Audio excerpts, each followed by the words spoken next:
on managing and guiding infants' behavior. So these are attempts to reduce or eliminate undesirable behaviors.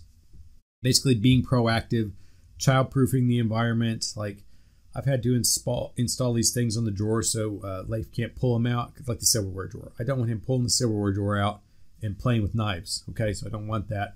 And so I have put these locks on there so he can't open that up. Putting the electric plugs in the sockets, that would be an example of child-proofing. That being said, they got to have something to stick in the socket for that to be a potential hazard, so you need other things picked up as well.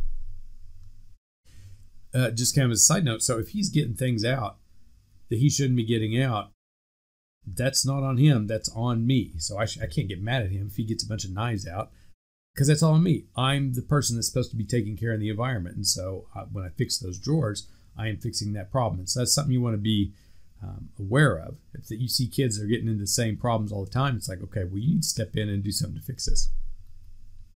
For engaging in corrective methods. So I guess why I was saying that is sometimes the corrective method is you, not the kid, that you need to fix. Anyways, for using discipline and corrective measures. So you don't want to abuse your kid, essentially, is where they're kind of going with this. And they have this chart. I wish I made it a little bit bigger. It's at 12 months and at 24 months, the different methods that parents use to manage behavior. So for example, spanking with hand. At 12 months, only 14% of them doing that. At 12 months, they're cute and you can control them pretty easily. At 24 months, they can become not so cute sometimes, and they become much harder to manage. So the idea that goes up to 45%. I've never slapped Leif with my hand, but I could see how that could go up. Yelling in anger. Okay, 36 at 12 months. It jumps up to 81 at 24 months. I can see this. That being said, sometimes they need to divvy this out a little bit. Yelling in anger is going to be different than yelling like in general. Sometimes if I see some Leif doing something, I need to yell at him to get his attention. For example, if he did have a bunch of knives, I need to be Leif. I need to get his attention quick, and so I will yell at him, but that's not out of anger. That's more of me trying to protect him.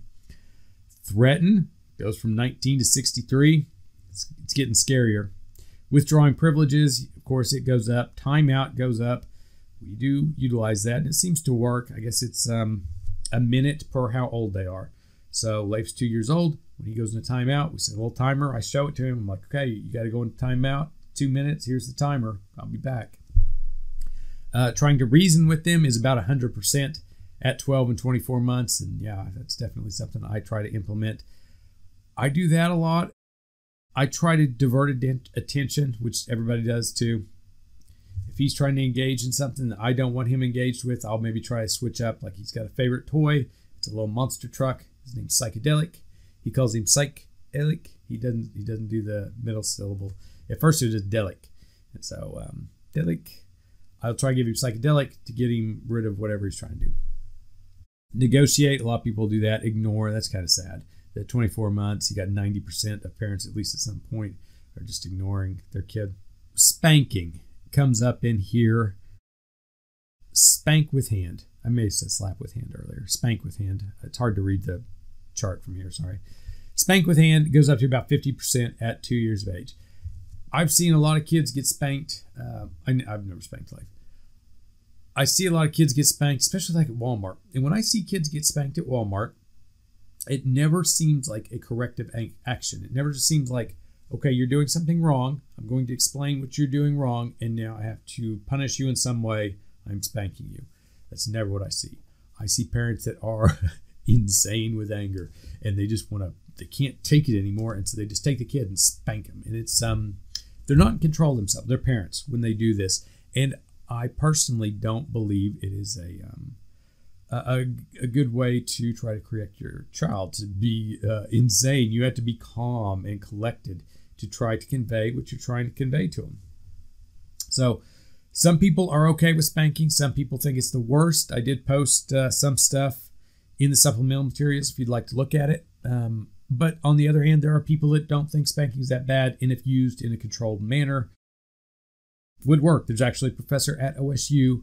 You could search, I think, maybe OK State and spanking and maybe find that professor's name. And he's fine with it if you're using it in a controlled manner.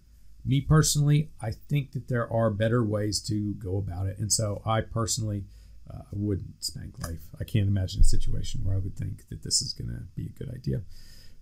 All that being said, it does get really hard when you're trying to correct some of these behaviors, because they don't have the reasoning abilities. They don't have the patience. If they want something, they want it right then. And when you're trying to take it away from them, it really upsets them. All right. On socialization, kind of relates to this. Do you want your kid to see you like these parents that are at Walmart just out of their minds spanking their kids?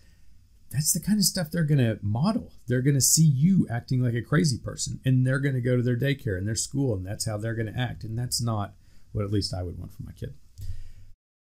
Going along with that, the socialization process. So parents, they interact with their kids, and you're trying to advance skills with them. That's called scaffolding. So you're trying to help them learn how to do something like use a spoon, use a fork, things of that nature. You're not trying to do it all for them, but you're trying to just help them along, and that's called scaffolding. Some other examples, turn-taking games like peekaboo. Peekaboo, it's a scaffolding thing, because now they're getting down the idea of the timing. And so I used to be able to go pika, and Leif would pull my hands apart when he was about a year old. Pika, he'd pull it apart. Boo. So there's a back and forth. We're having some type of an exchange. It's kind of this reciprocal socialization. Bidirectional, meaning that the kids are also socializing the parents just as you're socializing the kids. We do the peekaboo. He laughs great big. I laugh too. And now he is socializing me. He is making me happy too. We still do a little bit of peekaboo just every morning in his bed. His crib's got those things. We'll do peekaboo in between each of the dividers. We're socializing each other when we do that. Okay, that's it for the socialization. On the next slide, we'll start talking about childcare.